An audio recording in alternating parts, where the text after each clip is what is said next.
नमस्कार दोस्तों, क्या आपने कभी सोचा है कि वो टीवी शो जिसने भारत के करोड़ों लोगों को सतर्क रहना सिखाया, वो कैसे शुरू हुआ, किसने बनाया, कैसे सच्चे केस चुने गए और कैसे इसने आम आदमी को एक नया नजरिया दिया। जी हाँ, हम बात कर रहे हैं सावधान इंडिया की। आज की इस खास वीडियो में हम आपको बताएंगे सावधान इंडिया की पूरी कहानी, इसकी शुरुआत से लेकर आज तक के हर बदलाव तक को।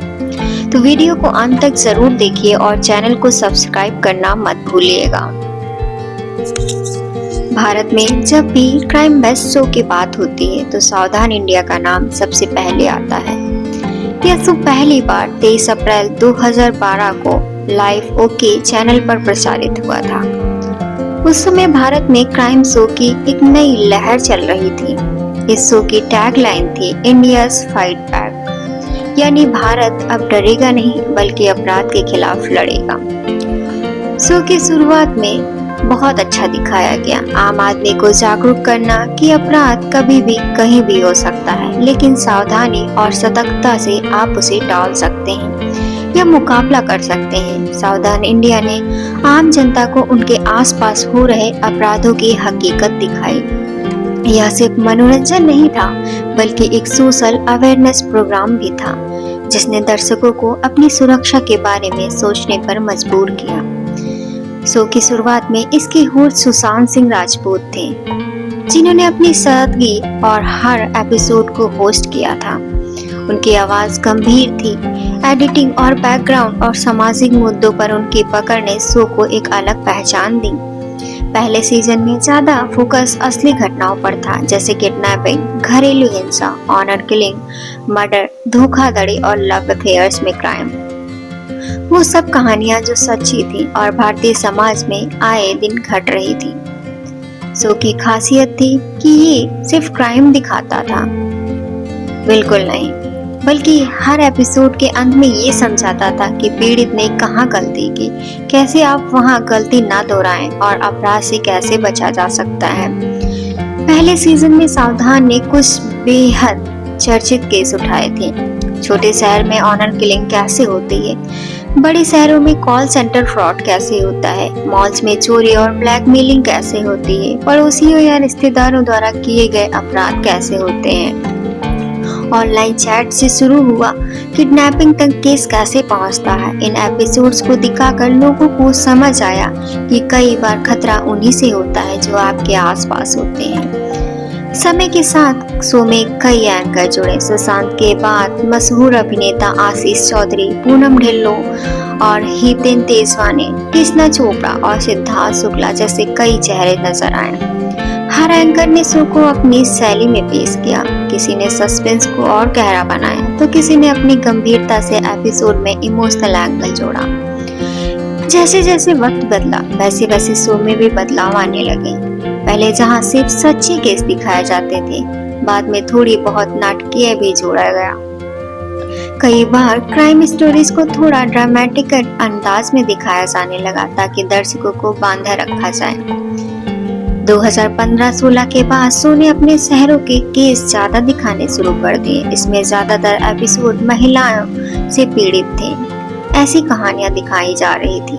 घर के अंदर होने वाले अपराध, घरेलू हिंसा, दहेज हत्या, दुष्कर्म जैसे संवेदनशील मामलों को बड़ी ही संवेदनशीलता के साथ दिखाया गया। शुरुआत में शो रात 10 बजे आता था, लेकिन धीरे धीरे इसके टाइम स्लॉट में भी बदलाव किया गया। किसी वक्त ये प्राइम टाइम का हिस्सा था तो कभी इसे लेट नाइट स्पॉट में डाल दिया गया। इसके बावजूद शो की पॉपुलैरिटी पर कोई फर्क नहीं पड़ा, क्योंकि इसके दर्शक एक तय वर्ग के साथ इसे देखना पसंद करते थे। शो में जो क्राइम सीन्स दिखाए जाते थे वो ज्यादातर असली लोकेशंस पर शूट होते थे। मेट्रो सिटी, छोटे कस्बे, गांव और हर जगह की कहानी को वहां की लोकेशन पर फिल्माया जाता था ताकि ऑडियंस को असलियत का एहसास हो सके। शूट के दौरान कई लोकल आर्टिस्ट को भी मौका मिलता था। इस तरह सावधान इंडिया ने छोटे एक्टर्स को भी प्लेटफॉर्म दिया। सावधान इंडिया के पीछे की दुनिया भी उतनी ही दिलचस्प है जितनी की ऑन स्क्रीन नजर आती है। शो के हर एपिसोड को बनाने के लिए एक रिसर्च टीम रखी जाती है जो अलग अलग शहरों से सच्चे केस निकालती है। ये टीम अक्सर पुलिस रिपोर्ट्स, लोकल अखबार और कोर्ट के रिकॉर्ड्स और न्यूज आर्टिकल्स खंगालती है ताकि कोई भी केस मिले जो टीवी पर दिखाया जा सके। कई बार ऐसे केस आते हैं जिन पर परिवार वाले ऑन एयर करने की इजाजत नहीं देते हैं, इसलिए मेकर्स को कई बार परिवार को समझाना पड़ता है कि ये एपिसोड किसी का नाम खराब करने के लिए नहीं बल्कि समाज को जागरूक करने के लिए है। इस शो की क्रिएटिव हेड और प्रोड्यूसर्स कई इंटरव्यूज में बता चुके हैं कि इस शो को बनाना आसान नहीं था। असली केस दिखाना, उनकी शूटिंग करना, एक्टर्स को तैयार करना, ये सब बहुत चुनौतीपूर्ण होता है। एक बार शो के निर्माता ने कहा था कि हमारा मकसद सिर्फ डर दिखाना नहीं है, हम चाहते हैं कि लोग सोचें कि उनके आसपास क्या हो सकता है। हम नहीं चाहते कि लोग हर रिश्ते पर शक करें, पर हम चाहते हैं कि वो बेवजह भरोसा करके मुसीबत में ना पड़े। कई बार शूट के दौरान लोकेशन पर लोग इकट्ठा हो जाते थे, शूटिंग रोकनी पड़ती थी, लोकल प्रशासन से अनुमति लेनी होती थी, लेकिन इन मुश्किलों के बावजूद टीम ने कभी शो को बंद नहीं होने दिया। टीवी पर क्राइम शो पहले से भी आते हैं जैसे क्राइम पेट्रोल, लेकिन सावधान इंडिया ने इस पब्लिक अवेयरनेस कैंपेन में नाम बदल दिया है। जहां क्राइम पेट्रोल में केस को जरा फिल्मी तरीके से पेश किया जाता है, वहीं सावधान इंडिया में केस के हर मोड़ को बारीकी से एजुकेशनल सेगमेंट में दिखाया जाता है।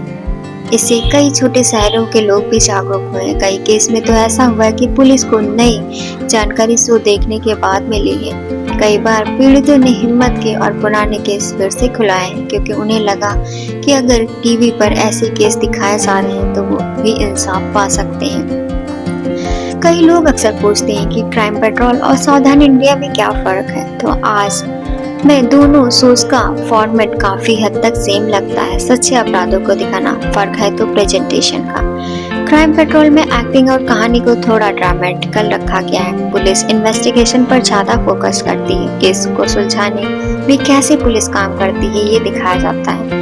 वहीं सावधान इंडिया में पूरा फोकस अपराध के पीड़ित पर होता है। पीड़ित के साथ क्या हुआ, वो कैसे पता, उनके कैसे बाहर निकलना और फिर वो कहाँ चूक कर गया है, इस पर जोर दिया जाता है। इसलिए सावधान इंडिया को हमेशा एक सतर्कता वाला शो माना गया है, जबकि क्राइम पेट्रोल को एक क्राइम थ्रिलर की तरह देखा गया है। सावधान इंडिया के साथ एक बात तो दिलचस्प है कि इतने हजारों छोटे बड़े दर्शकों को पहचान दी है। मुंबई और दिल्ली जैसे शहरों में स्ट्रगल कर रहे आर्टिस्ट को इस शो में एक्टिंग करने का मौका मिला है। कई लोग तो बार-बार अलग-अलग किरदारों में नजर आए। यह शो एक तरह का एक्टर्स के लिए ट्रेनिंग ग्राउंड भी बन गया। छोटे रोल्स करके एक्टर्स को कैमरा फेसिंग, डायरेक्टर की समझ और रियल लोकेशन पर शूटिंग का अनुभव भी मिला है। शो की कई चर्चित केस कई बार अखबारों और न्यूज़पेपरों में भी छपते हैं और कई बार तो सावधान इंडिया के नाम से भी किसी केस की पहचान होने लगी है। सोशल मीडिया पर भी लोगों ने एपिसोड के बारे में थ्रेड्स, पोस्ट और रिव्यू लिखे हैं। कई यूट्यूब चैनल्स ने सावधान इंडिया के केस को एनालिसिस करके लाखों व्यूअर्स बटोरे हैं। इससे मेकर्स को फायदा हुआ है क्योंकि शो की रीच और बढ़ गई है।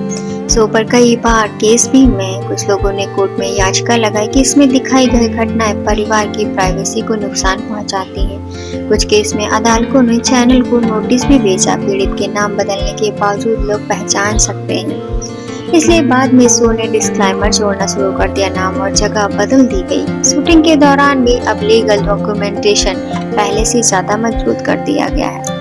अगर देखा जाए तो सावधान इंडिया अपने आप में चलता फिरता एक क्राइम क्लासरूम बन गया है, जिसमें छोटे शहरों से लेकर बड़े शहरों तक दर्शकों को दिखाया गया है। छोटी लापरवाही को दिखाया गया है और कितना बड़ा नुकसान होता है ये भी दिखाया गया है।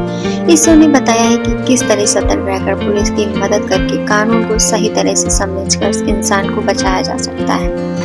अब मेकर्स को इसे और नए तरीके से सोच रहे हैं। डिज्नी हॉटस्टार और यूट्यूब के लिए नए स्पिन ऑफ शो बनाए जा रहे हैं जहां खास कैटेगरी के केस दिखाए जाएंगे, जैसे सिर्फ साइबर क्राइम या बच्चों से जुड़े अपराध। सावधान इंडिया ने पिछले 12-13 सालों में लोगों को डराया नहीं है बल्कि जगाया है। अगर एक लाइन में कहें तो सावधान इंडिया सिर्फ एक शो नहीं है बल्कि एक अलार्म है जो हर दर्शक को याद दिलाता है कि कहीं आपकी एक भूल आपका सब कुछ छीन न ले। तो दोस्तों, यह थी सावधान इंडिया की पूरी कहानी। कब शुरू हुआ, कैसे शुरू हुआ और किन मुश्किलों से गुजरा और कैसे आज भी लोग जागरूक कर रहे हैं। अगर आपको हमारी ये मेहनत पसंद आई तो वीडियो को लाइक करें, दोस्तों के साथ शेयर करें और कमेंट में बताएं आप किसी टीवी शो की कहानी अगली बार किसकी सुनना चाहेंगे।